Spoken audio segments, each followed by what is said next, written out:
Hello friends, स्वागत है आप सभी का K2Z में।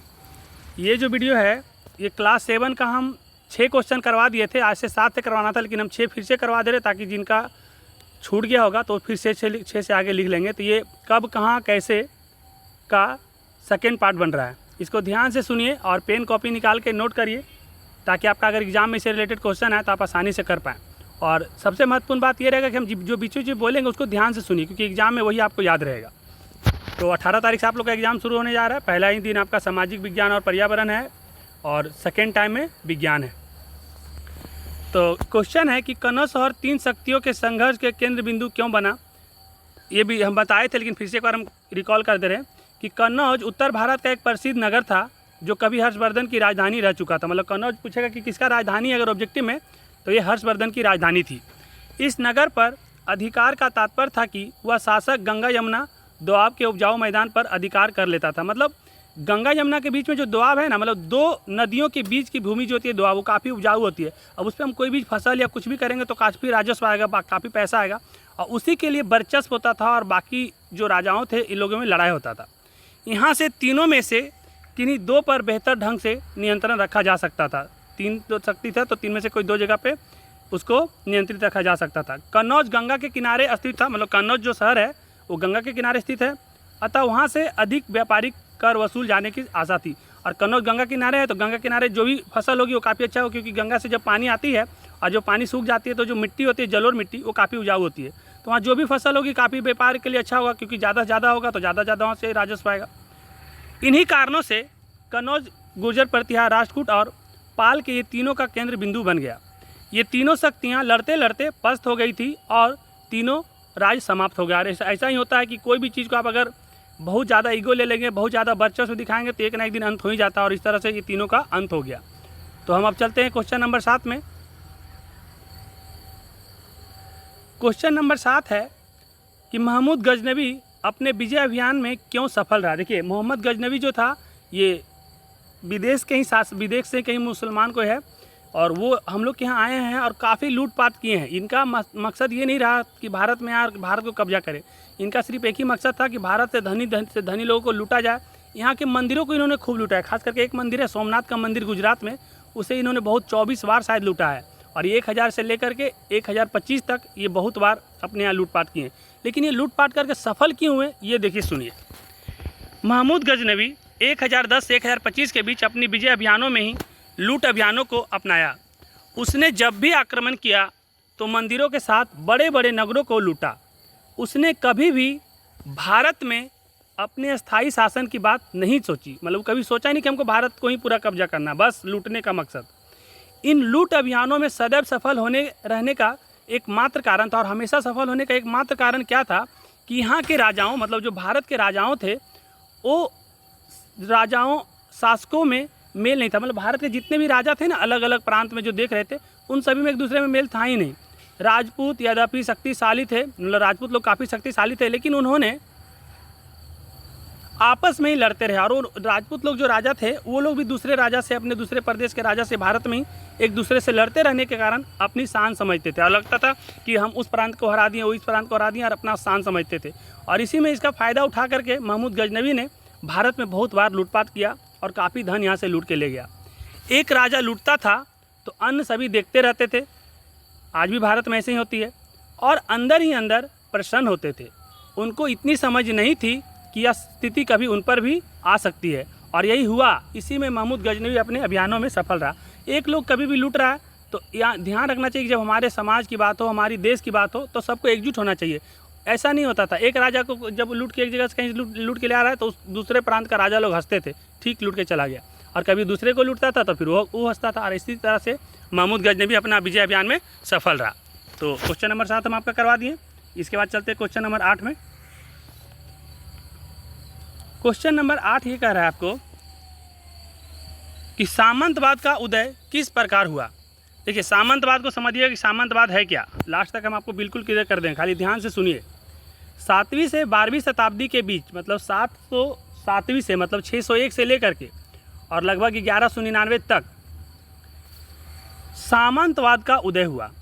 उस समय राजा युद्ध में जब किसी राजा को हराते थे तो उसके राज्य को अपने राज्य में मिला लेते थे। मतलब 7वीं से 12वीं शताब्दी के बीच में क्या होता था कि सामंतवाद किसको कहते हैं समझिए, कि जब भी कोई शक्तिशाली राजा किसी दूसरे राजा को हरा देता था तो उसका सारा राज अपने में मिला देता था, और जो राजा को हरा देता था तो हारा हुआ राजा इसका गुलाम या दास बन जाता था। एक तरह से वो सामंत कहलाते थे। अभी आगे क्लियर हो जाएगा। लेकिन लगभग 1000 ईस्वी के आसपास युद्ध में हारे हुए राजा को उसके राज वापस मिल जाते थे। लेकिन क्या होता था कि अगर जो राजा हार गया है और चाहे तो अपना राज को वापस ले लेता था, लेकिन उसके बदले में उन्हें कुछ शर्त माननी पड़ती थी। क्या करना पड़ता था कि जिस राजा जो हार गया, अगर उसको राजपाट अपना वापस चाहिए तो जो राजा जीत जाता था उनका कुछ शर्त होता था, उसको उनको मानना पड़ता था। देखते क्या होता था सर। पराजित राजा मतलब जो हारा हुआ राजा है, उनको यह स्वीकार करना पड़ता था कि विजय राजा उसका स्वामी है। मतलब ये मान लेना पड़ता था कि जिससे वो राजा हारा है, तो जो राजा हारा है वो जीता हुआ राजा उसका स्वामी है, ये उनको मानना पड़ता था, तभी उनको राजपाट वापस मिलता था। और वह विजय राजा का सेवक, और विजय राजा जो राजा जीते हैं उनका वो सेवक बन जाते थे। और पराजित राजा उसका सामंत कहलाता था, और वही जो हारा हुआ राजा रहता है ना, वो सामंत कहलाता था। आप सामंतवाद समझ गए होंगे। इसी प्रकार सामंतवाद का उदय हुआ। अगर कोई भी तरह का फिर भी दिक्कत लगे तो आप कमेंट जरूर करेंगे। इसके बाद 8 क्लियर कर दिए। क्वेश्चन नंबर 9, कुल 11 क्वेश्चन है, यानी 3 क्वेश्चन और करेंगे, इसके बाद ये वीडियो समाप्त करेंगे। ध्यान से सुनते रहिए, सुनने से ही आपका काम हो जाएगा। क्वेश्चन नंबर 9 है, तत्कालीन राज्यों की प्रशासनिक व्यवस्था आज की प्रशासनिक व्यवस्था से कैसे भिन्न थी। मतलब तत्कालीन राज्यों मतलब जो प्रेजेंट राज्यों की प्रशासनिक व्यवस्था आज है वो पहले से कैसे भिन्न है, ये सिर्फ जानना है। देखिए, तत्कालीन राज्यों की जो प्रशासनिक व्यवस्था आज की जो प्रशासनिक व्यवस्था से बहुत अर्थों में भिन्न है। तो कैसे भिन्न है पहले वाला और आज वाला में। आज प्रजातांत्रिक व्यवस्था, आज क्या होता है ना कि लोगों का चुना जाता है, लोगों का शासन है, लोकतंत्र है, प्रजा का शासन चलता है। लेकिन जबकि उस समय जो होता था राजतंत्र होता था। पहले के समय में क्या होता था, राजतंत्र, राजा का शासन चलता था, राजा जो बोलेगा वही होगा। उस समय अधिकारी राजा की मर्जी से नियुक्त होते थे। आज हम लोग को अधिकारी बनने के लिए IAS IPS ये सब बनने के लिए बहुत सारे बड़े बड़े एग्जाम देने पड़ते हैं, लेकिन उस समय राजा जिसको बोल दिया वही अधिकारी बन गए। जबकि आज प्रशासनिक सेवा के लिए अधिकारी को कड़ी परीक्षा से गुजरना पड़ता है। तत्कालीन केंद्रीय शासन से संबंध उनके पदाधिकारियों का उल्लेख मिलता है। विदेश विभाग के प्रधान को संधि विग्रह कहा जाता है। और जो विदेश विभाग है ना, जिसको हम लोग आज विदेश मंत्री बोलते हैं, तो उस समय विदेश विभाग जो देखते थे, जो दूसरे देश का देखते थे कामकाज, उसको संधि विग्रह कहा जाता था। आज हम लोग विदेश मंत्री कहते हैं। जबकि आज केंद्रीय सरकार में खास तौर पर एक विदेश विभाग है जिसकी देश रेख प्रधान सचिव के हाथ में होता है। आज हम लोग उसको विदेश मंत्री भी कहते हैं, लेकिन पहले हम लोग उसको क्या कहते थे, पहले हम लोग उसको बोलते थे संधि विग्रह। याद कर लीजिएगा, संधि विग्रह को हम यहाँ पर कलर कर दे रहे हैं, एकदम ध्यान से इसको लिख लीजिएगा। पहले के समय में इसको संधि विग्रह कहा जाता था। क्या कहा जाता था, संधि विग्रह। पहले इसको कहा जाता था संधि विग्रह, आज हम लोग इसको विदेश मंत्री कहते हैं। जबकि आज केंद्रीय सरकार में खास तौर पर एक विदेश विभाग है जिसकी देखरेख प्रधान सचिव के हाथों में होता है। इसके ऊपर एक विदेश मंत्री होता है। आज के राजस्व विभाग को वित्त मंत्री के अधीन रखा गया है। आज को जो राजस्व विभाग देखते हैं पैसा वैसा वाला, वो वित्त मंत्री देखते हैं। इस विभाग में भी मुख्य सचिव के नीचे अधिकारियों कर्मचारियों एक समूह काम करता है। आयकर विभाग राजस्व विभाग का ही एक अंग है। भंडारिक जैसा अधिकारी आज तक नहीं हुआ करते हैं। तो इस वीडियो को आप आराम से अच्छा से रोक करके लिख लीजिए, आपको आराम से समझ में आ जाएगा, कुछ हार्ड है नहीं। उसके बाद क्वेश्चन नंबर 10 में चलते हैं। क्वेश्चन नंबर 10 है कि क्या आप भी हमारे समाज में सामंतवादी व्यवस्था के लक्षण दिखते हैं। मतलब क्या आज भी हमारे समाज में सामंतवादी व्यवस्था के लक्षण दिखते हैं। सामंतवादी समझाए थे ना, जो मतलब कि जो मजबूत राजा होता था जो कमज़ोर को हरा देता था।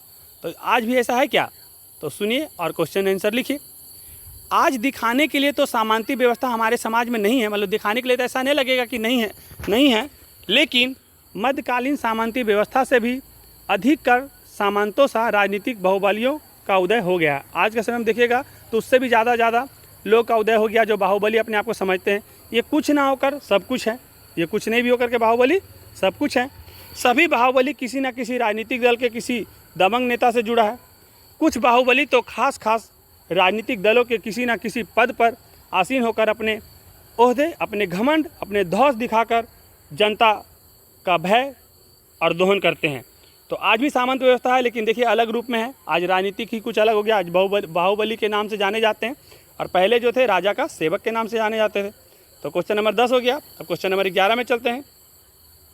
क्वेश्चन नंबर 11 है कि मध्यकाल के मंदिर अपनी धन दौलत के लिए काफ़ी प्रसिद्ध थे। भव्यता के दृष्टिकोण से आप अपने पास के मंदिर से तुलना करें।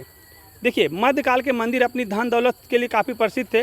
आज के समय में भी देखिएगा तो ऐसा बहुत सारा मंदिर अपना इंडिया में, अपना बिहार में, अपना पटना में है जो काफ़ी धन दौलत से काफ़ी समृद्ध है। तो सुनिए ध्यान से और लिखिए इसको कि धन दौलत के दृष्टि से आज तिरुपति मंदिर तथा शिरडी का साईं राम मंदिर से हम कह सकते हैं कि हमारे आसपास के मंदिर से यही तुलना करें तो पटना का महावीर मंदिर किसी भी दृष्टि से भव्यता और धन ध्यान से किसी प्रकार की कमी नहीं है। आधुनिक काल में निर्मित इस मंदिर में आधुनिकता के फुट और दान दक्षिणा में यहाँ भारी चढ़ावा चढ़ता है। मंदिर अपनी आय से अधिक समाज सेवा संस्थान चलाता है और जितना भी मंदिर में दान होता है तो उसमें समाज सेवा का भी काम होता है। और कह सकते हैं कि जैसे मध्यकाल में पहले बहुत सारा धन दौलत से भरा मंदिर होता था जिसको सोमनाथ मंदिर काफ़ी बार लूटा था महमूद गजनबी ने।